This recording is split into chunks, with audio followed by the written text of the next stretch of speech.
Fórmula Noticias Tabasco presenta La Entrevista. ¿Cómo te va, mi querido José Antonio? Por favor. Muy bien, muchas gracias. ¿Cómo va el Congreso? ¿Cómo estuvo la marcha ayer? Bueno, pues fue una respuesta muy importante de la ciudadanía porque el PRD convocó a una marcha no únicamente a la militancia del partido del PRD, sino también a ciudadanas y ciudadanos que se sumaron de manera espontánea. Hubo quienes lo hicieron en el propio momento en el que se desarrollaba la marcha y se vio pues que había gente de Villahermosa, de algunos municipios que vinieron a participar como consecuencia del rechazo que ha tenido esta medida a nivel nacional del incremento en el precio de los combustibles, ¿no? Oye, este rechazo del que estás hablando se ha convertido en general a la clase política, o sea, por el tema de los costos, lo que nos cuesta a los mexicanos esta clase política. Entonces, de repente, en los comentarios ayer, bueno, pues sí, se fueron a marchar, pero ¿por qué no nos hablan de austeridad? Y hay un plan en el Congreso para llevar a cabo la austeridad que estamos pidiendo todos los mexicanos. ¿Qué nos puedes decir de eso? Bueno, en el Congreso nosotros, desde el primer día del inicio de la legislatura que integramos, la 62ª legislatura, iniciamos un programa de austeridad porque había una serie de gastos que necesitábamos tener que no estaban presupuestados en el Congreso. Y eso nos obligó a disminuir una serie de pagos, de gastos que se tenían, de celulares, una serie de eventos que organiza el Congreso anualmente, como el Día del Servidor Público, el Día de las Madres, que se tenía un presupuesto considerado muy alto y los ajustamos a la baja. Es decir, si antes se daban premios que se rifan contra los empleados muy caros, ahora los redujimos a set de perfumes y cosas muy realmente mínimas en el costo. Gastamos prácticamente la mitad del presupuesto que teníamos asignado. Y de esa manera esas economías nos han permitido hacerle frente a otro tipo de gastos en el Congreso del Estado, como por ejemplo la reparación del aire acondicionado central del Congreso, de la sala que estaba totalmente ya infuncional, no enfriaba prácticamente, pero es el mismo aire que también enfría todas las áreas administrativas que dan acceso a las oficinas de los diputados, de los cubículos de los diputados. Entonces todo eso, acabamos de remozar toda el frente, la fachada del Congreso del Estado y no teníamos presupuesto para eso. Todo eso fue de las economías que hicimos. Y bueno, pues hay otra serie de situaciones que constantemente son motivo de queja por parte de los ciudadanos, como es el sueldo de los diputados. Sí. Pero el sueldo de los diputados, bueno, yo te puedo decir, desde las 59 legislaturas que yo tuve la oportunidad de estar también en el Congreso, ha sido el mismo sueldo, son 50,000 pesos. ¿Desde cuándo? Desde las 59, desde 2006. O sea, llevamos 4 legislaturas. Claro. Y luego recuerdo que en esa legislatura también eran 5,000. Ese es el sueldo base, pero y luego los bonos. No, bueno, pero eso no son bonos, está presupuestado. Vales y todo eso. Ajá. Se dan 5,000 pesos de gasolina a cada diputado. Y por ejemplo, en ese tipo de prestaciones, ¿ustedes estarían dispuestos a apretarse el cinturón así como pero estamos déjame nosotros? Especificarte en qué consisten para que veamos el por qué no es parte del salario de los diputados. A ver. 5,000 pesos nos daban en la 59 legislatura y 5,000 pesos recibimos en la 62. ¿Mensuales? Mensuales, de gasolina. Pero hay diputados, por ejemplo, que viven en Tenosique, en Balancán, en Huimanguillo, en Paraíso, que los 5,000 pesos prácticamente no les sirven ni para ¿Viajan diario? Algunos viajan 2, 3 veces por semana, los días de sesiones y los demás. Bueno, hay un gasto para gestoría social que los diputados comprueban al Congreso en ayudas de medicinas, de apoyos a la gente, en ambulancias, que viajes a México. Ataúd. Bueno, si todo eso se retirara en aras de hacer una austeridad, pues los diputados no estarían cumpliendo la función de ayudar a la ciudadanía, a las gentes de su distrito, de las casas de gestoría que tienen los diputados que atienden a la población, que compran sillas de ruedas, que compran bastones. ¿Y no habría como prótesis? Que replantearse esa ayuda en cosas que no sea nada más estar dando, sino que sea algo que realmente le cambie la vida a la gente, o en programas, en leyes, pero es mínimo lo que se da. Por ejemplo, ¿cómo cuánto mensual? Se dan 8,000 pesos para gastos de difusión de los por diputados. Cada diputado. 4,000 pesos de gastos ¿cómo se llama? De gestoría social, gasolina, todo lleva más o menos a un ingreso que se ha manejado como tal de 160,000 pesos. O sea, todo eso los diputados lo tienen que comprobar en el Congreso. No es una cuestión. O sea, son más de 100,000 pesos en todos estos apoyos. Sí, porque te estoy incluyendo, por ejemplo, que efectivamente hay un seguro de gastos médicos que tienen los diputados. ¿Qué pasaba antes cuando no había ese seguro? Se enfermaba un diputado de manera grave y el Congreso se hacía cargo de los costos de las operaciones y de todo, desde hace 40, 50 años. Y hoy tienen un seguro. Desde hace muchos para años, toda su familia. Desde hace 7 legislaturas, los diputados tienen un seguro de gastos médicos. Ahora, la gente, el trabajador normal, pues si tiene su seguro social y si quiere otra cosa, pues se paga él su seguro de gastos médicos. O sea, ese es el tema del llamado de la gente y buscamos a lo mejor un poco de empatía, de que nos están escuchando. Sí lo tiene que pagar el Congreso, no sé si lo tendría que pagar el Congreso. En la empresa, pues si no tienes seguro, tienes el seguro social, ustedes tienen el ISSSTE, en fin. No, el ISSSTE el ISSSTE. No. Pero el tema es, ¿cómo llegar a un punto medio en lo que está pidiendo la ciudadanía y la clase política en este momento como nunca del país en una crisis económica? Yo creo que las necesidades de la gente son más grandes. Esta parte que tú mencionas es realmente mínima en cuanto a impacto presupuestal. Quitarla sería prácticamente que los diputados en todo el estado dejaran de hacer gestiones, atención social a gente muy necesitada. Ellos van a las comunidades, es una especie de instrumentos de gestión social de la Cámara. Todos los congresos del país, los diputados federales, los senadores tienen estas prerrogativas porque realmente la gente acude a ellos para que los atiendan. Imagínate, tú hablas ahorita de que hay de alguna forma, la percepción negativa de los funcionarios de todo esto. Sí, por tantas prerrogativas. Sí, imagínate que los diputados no tuvieran la opción de apoyar a la gente con estos recursos mínimos que se tienen. Pues entonces la percepción sería mucho peor. Pero realmente atienden, inclusive donde no puede atender el ISSSTE, donde no puede atender el Seguro Social, los diputados han pagado gastos, porque me consta, de que llevan gente a México, que hacen gestiones de otra naturaleza, consiguen el pase, por ejemplo, a nutrición o cancerología, allá en la Ciudad pero hay que pagarle el traslado de las personas, el tiempo que van a estar en la Ciudad de México, y los diputados lo hacen con estos recursos. Entonces no es un dinero que realmente forme parte del ingreso formal del diputado que lo gasta en sus cuestiones personales.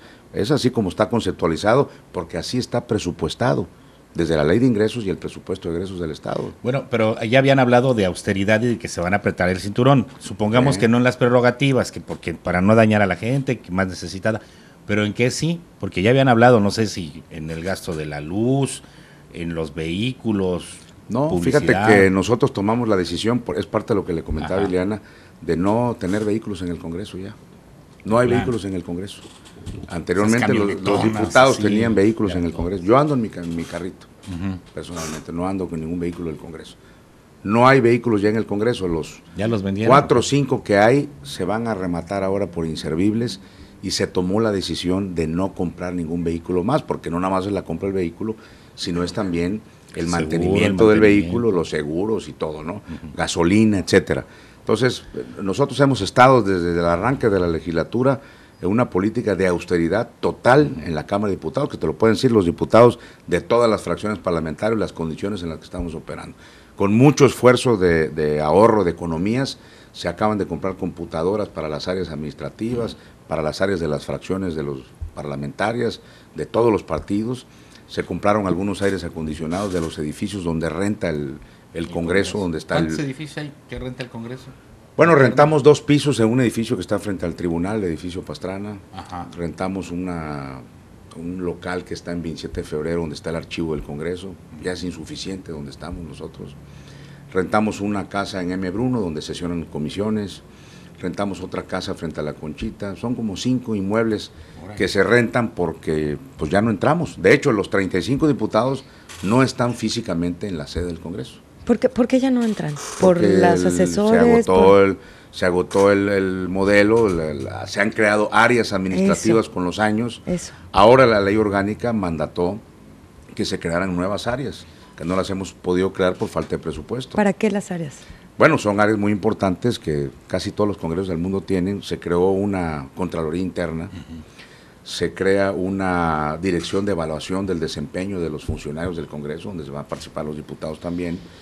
se crea la Dirección de Control y Evaluación, que no tiene una estructura administrativa, y es importante que esa dirección la tenga, porque de otra manera no puede auditar al órgano superior de fiscalización, que es la función principal que tiene esa dirección. Entonces, está nombrado el titular, pero no tiene estructura, no puede hacer auditorías, no se puede evaluar al OSFE. ¿Está por encima del OSFE? Depende de la Junta de Coordinación Política, porque recordemos que el OSFE es un órgano técnico del Congreso. Sí. Entonces, esa área es para evaluar al OSFE. El OSFE evalúa a todo mundo, fiscaliza a todo mundo, pero nadie lo fiscaliza a él. Y esa área está sí creada para bien, eso. Bueno, entonces, para eso tendríamos que rentar un lugar para esa dirección. Para que opere. Exactamente. Entonces, como no hay los recursos, pues hemos dejado en estado de indefensión esas funciones, porque no podemos crearlas por falta de dinero. Entonces, no es un problema para nosotros eso. Si hubiera los recursos, estaríamos obligados por ley a crearlas. Como no los hay, pues lo hemos diferido, ¿no? ¿Está en stand-by esa ley? Está en stand-by. ¿El reglamento interno? No, es la ley orgánica del Congreso. Oye, y en el tema, ahorita tocando lo del... La Gaceta también nos obliga a la ley a que se cree y no la hemos podido crear. En el tema de lo del OSFE, la rendición de cuentas, las cuentas públicas, ¿en qué quedaron? ¿Se aprobaron? De repente vemos irregularidades en los municipios, se dan a conocer, llegan al OSFE, llegan al Congreso y pasan. ¿Qué pasa? Bueno, las Platícanos cuentas, un poco de este proceso. Nosotros no tenemos, los diputados, facultades para aprobar cuentas públicas. O sea, la Constitución dice claramente cuál es la facultad, en el artículo 36, dice calificar las cuentas públicas. Y calificar quiere decir evaluar el trabajo del OSFE. El que está facultado desde la Constitución Federal, la Constitución local, la Ley de Fiscalización Superior del Estado y la Ley Orgánica del Congreso para fiscalizar y auditar las cuentas públicas es el órgano superior de fiscalización, que nos entrega un informe y nosotros en base a esos resultados calificamos la cuenta pública. Entonces, ahí vienen en todas las cuentas públicas que nos mandó el OSFE las irregularidades señaladas, vienen los pliegos de cargos, vienen las acciones resarcitorias y todas las acciones que tienen que ir en contra de funcionarios que hicieron malos manejos sobre los recursos públicos. Nosotros no le cambiamos absolutamente nada. En el pasado se hacía, ¿eh? Pero van y constatan en los que... tiempos del PRI, las cuentas se maquillaban en el Congreso. Lo que mandaba Rullán se maquillaba en el Congreso. Nosotros no le quitamos una sola coma a todas las observaciones y las irregularidades. ¿Y cómo le dan seguimiento a esas irregularidades? Es que el OSFE tiene las facultades para continuar el proceso. A partir de enero, a partir del primer día de enero, el OSFE, de todo lo que nos mandó y que nosotros ya quedó archivado eso, porque es un mero trámite parlamentario, el OSFE ahora tiene que citar a los funcionarios para que solventen las observaciones que les hizo, y los que no lo solventen serán llevados a responsabilidades, tanto administrativas como penales. Ya pasan a la Fiscalía en caso. Pasan a la Fiscalía, pero nosotros le autorizamos al OSFE eso, porque es otra cosa que se hacía en los tiempos del PRI. Hay que aclararlo también, porque ellos ahorita hacen como que ahí vas a ver que se desgarran las vestiduras, pero aprobaban las cuentas públicas y les metían maquillaje. No, y no le ponían una leyenda que dice la Constitución que el OSFE solo puede proceder penalmente en contra de los funcionarios si tiene una autorización expresa del Congreso. O sea, le tendrían que poner el Congreso el dictamen, autoriza. Y no se lo ponían. Entonces los alcaldes se reían. Porque el OSFE no tenía dientes. Sí, aunque le reprobaran la cuenta, eso no tenía ningún impacto.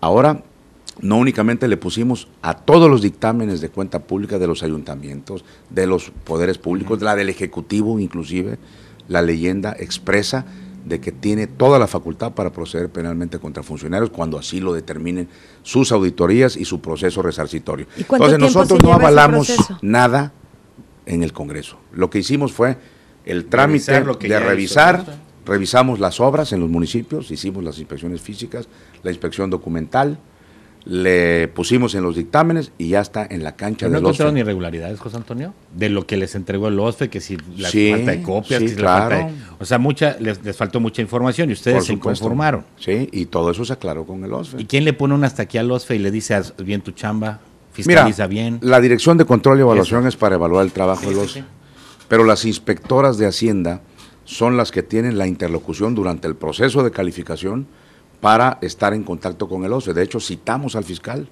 compareció, 3 comparecencias en cada una de las inspectoras de Hacienda y no tuvo una situación fácil el fiscal ahí. ¿Y cuánto tiempo se lleva el Diputados de todas las proceso? fracciones lo inquirieron de manera muy dura. Después de que ustedes le pusieron esa leyenda, el OSFE tiene que trabajar, ¿cómo en cuánto tiempo podríamos ver, pues ya el resultado de una investigación, ya con resultados y gente que diga, pues esta es tu sanción, tienes que regresar? Bueno, es un proceso que puede llevar años porque existen recursos, existen derechos de parte de los funcionarios para inconformarse, para presentar pruebas, inician procedimientos de tipo administrativo y o penal. Pueden ir al amparo, un amparo se puede llevar tiempo, si lo pierden puede ir a la revisión del amparo. Entonces, mira, ahorita por ejemplo se acaban de determinar créditos fiscales para funcionarios cuyas cuentas públicas fueron aprobadas hace 5 años, hace 6 años, y se acaban de crear créditos fiscales. Hasta ahorita. Sí, pero es que el rezago viene de muchos años. Cuando el actual fiscal recibió de manos de Francisco Rullán el órgano superior de fiscalización, había un rezago de 5 años atrás. Y como la ley dice que si en 5 años tú no interpones procedimientos de carácter administrativo penal, prescribe la acción. Entonces, cuando llegó el actual fiscal, José del Carmen López Carrera, los procedimientos de 5 años atrás estaban por prescribir, así los dejó prescribir Rullán. Y hay que decirlo así. ¿Y a él nos le fincan responsabilidades?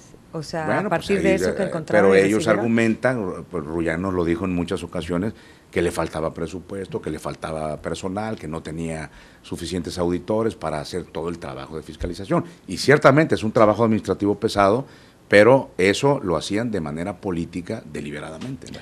Pero ¿qué más está pendiente en el Congreso del Estado? Y un tema que nos ha llamado mucho la atención, vamos a organizar una mesa redonda precisamente esta semana, que es el sistema estatal anticorrupción, que se tiene que homologar la ley. Ya tuvimos una mesa redonda. Ya tuvimos una contigo, con José Alfredo Celorio, y la Contralora Lucina Tamayo.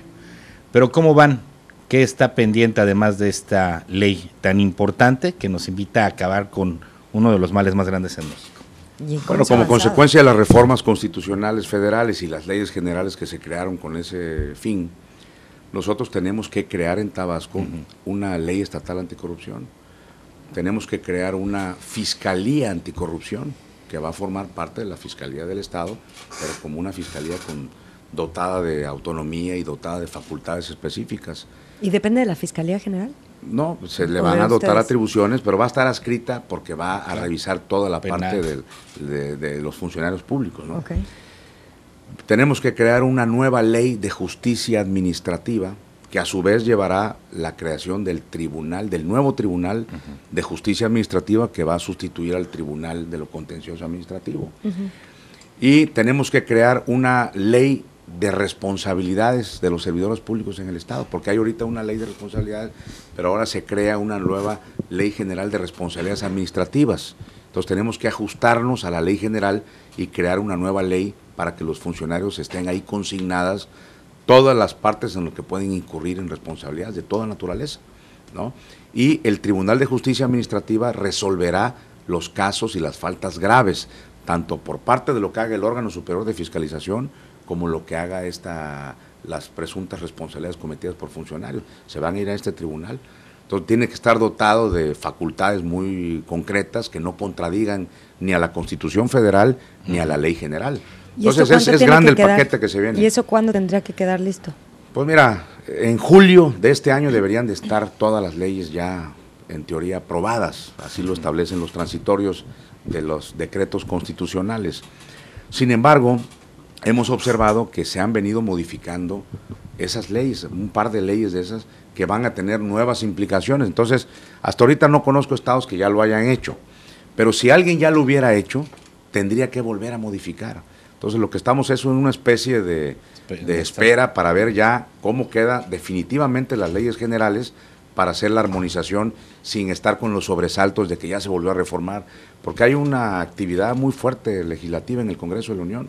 Entonces, de repente no se ponen de acuerdo, cambian las cosas, vuelven a reformar la Constitución. Y le pega a todas las legislaturas locales. Por supuesto, porque ahora se legisla mucho desde la Federación, desde la Constitución General, ¿no? Oye, ¿incluye la ley 3 de 3? Sí, esa es la de responsabilidades administrativas, Okay. que no se llama ley de 3, se conoce como ley de 3, pero se denomina Ley General de Responsabilidades Administrativas y nosotros tenemos que hacer la parte local. O sea, ¿y qué llevaría? Porque tú hablaste del tema, tú lo impulsaste. Sí. ¿Cuál es el núcleo de este? Bueno, ya existe ahorita la obligación en la Ley de Responsabilidades de los Servidores Públicos del Estado de presentar la declaración patrimonial, la que incluye solamente tu patrimonio, tus bienes. Por otro lado, están en disposiciones federales de la Secretaría de Hacienda la obligatoriedad de presentar las declaraciones fiscales. Todo el mundo tiene que presentar su declaración anual sobre el impuesto sobre la renta de los que reciben ingresos en el país. Lo que se agrega como novedad es una tercera declaración, que por eso se conoce como Ley de 3D3, donde se pone esta parte de los intereses en los que pueden estar involucrados funcionarios públicos, para bien o para mal. Sí. Tú puedes ser un funcionario público, pero que tienes empresas. Entonces tienes sociedades en las que formas partes y el gobierno quiere saber dónde tienes esas acciones y a qué montos ascienden, para que de esa manera se pueda ver el seguimiento de tu patrimonio y la lógica del crecimiento de tu patrimonio futuro. Si de la noche a la mañana empiezas a comprar propiedades, pues a lo mejor tú puedes acreditar, pues sí, mira, yo ganaba 50,000 pesos de funcionario, pero yo tengo 5 empresas que te lo declaré hace 5 años y tengo estos ingresos y eso se amarra con la declaración fiscal.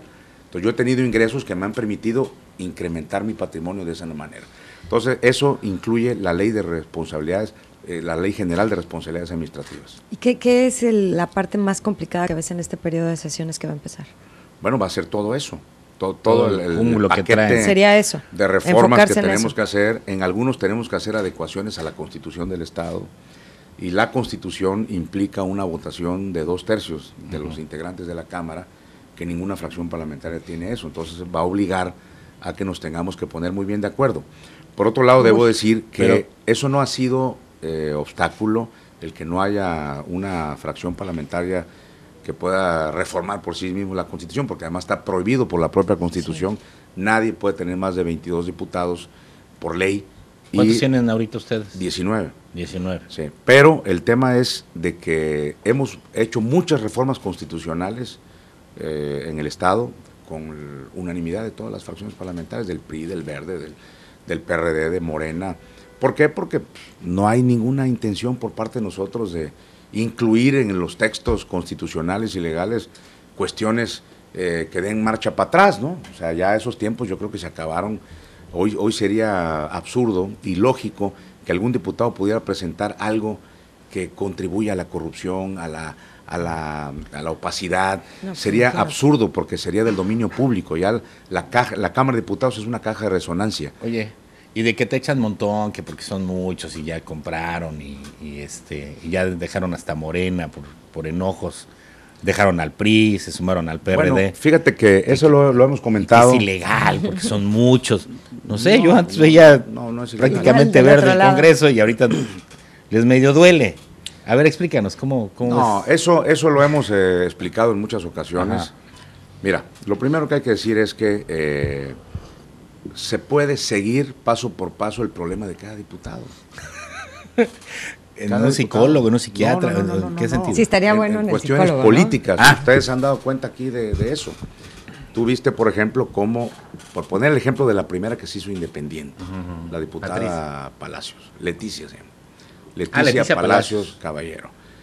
Ella era candidata del Partido Verde. Ajá. Y cuando estaban en la pugna interna de lo de la equidad de género y eso, finalmente la sala regional hace una previsión y dice: voy a dejar fuera a Hilda Santos en la previsión porque se va a repetir la elección en un distrito de Huimanguillo, y si ahí resulta que gana mujer o hombre, dependiendo de eso, se tiene que ajustar. Entonces, la hoy diputada Hilda Santos presenta un recurso para decir: ¿por qué me dejas a mí? Quita a mi compañera Leticia. Pero ese no fue el problema, eso se valía porque ella estaba tratando de que la quitaran a la otra, no a ella, ¿no?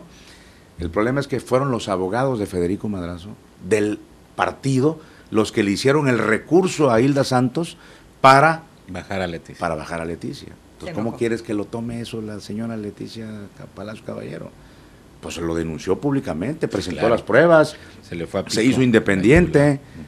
Al mes nos fue a pedir que quería afiliarse al PRD y en el PRD decían, no, pues es que se va a ver mal, déjala mejor. Se quedó independiente ella. Y así fue.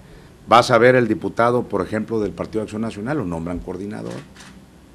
Hay cambio de la dirigencia, lo destituyen al mes, a los 15 días. A Silvestre. Hubo un rompimiento con la dirigencia. Y así se quedó Silvestre en el PAN, pero no había... Él lo declaró públicamente. ¿Y con los priistas? Con los priistas, ahí en el caso de Patricia, ella ha argumentado, y sus problemas con el dirigente estatal de Valdivia, luego los quitaron de la dirigencia municipal, no les dieron ni oficina, los llevaron al partido, tuvo una serie de cuestiones que dio a conocer públicamente en su carta de renuncia. Y bueno, todos los casos tienen una explicación política, pero eso a nosotros, los que hemos sido legisladores, muchas veces pues no nos espanta en lo absoluto. Es natural que cambien de bancada.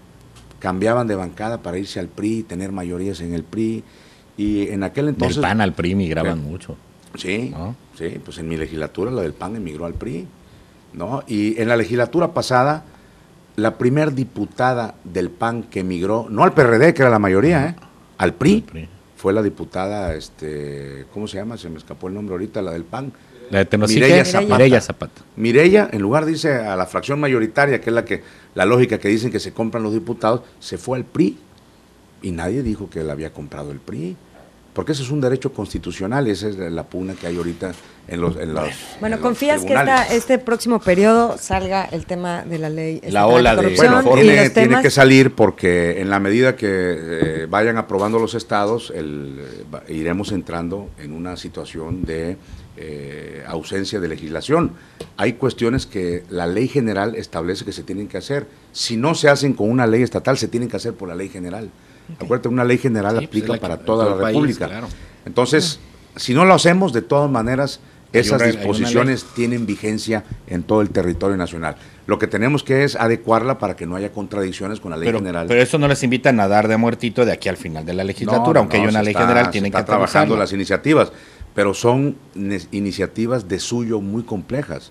Estás hablando de un entramado de leyes que implica reformas constitucionales, reformas legales. El gobierno del estado sabemos que también está preparando, como tiene derecho de iniciativa el gobernador, un paquete de reformas para presentarlas al Congreso. El PRI está preparando sus iniciativas, el PRD está haciendo las suyas, las vamos a presentar en el próximo periodo y tendremos que hacer grupos de trabajo con todos los partidos, más las iniciativas que vengan del Ejecutivo para que salgan leyes armonizadas y con técnica jurídica, que no sea objeto de acciones de inconstitucionalidad porque está mal hecha la ley. Entonces es un trabajo bastante intenso, jurídico, técnico, que se tiene que hacer por parte de los diputados el próximo periodo, ¿no? Pues José Antonio, nos tenemos que despedir. Yo quería aprovechar la oportunidad para invitar a la gente a mi informe legislativo, que va a ser precisamente el próximo domingo 22 de enero, a las 11 de la mañana en el Hotel Tabasco Inn, aquí adelantito en Pajés Yergo.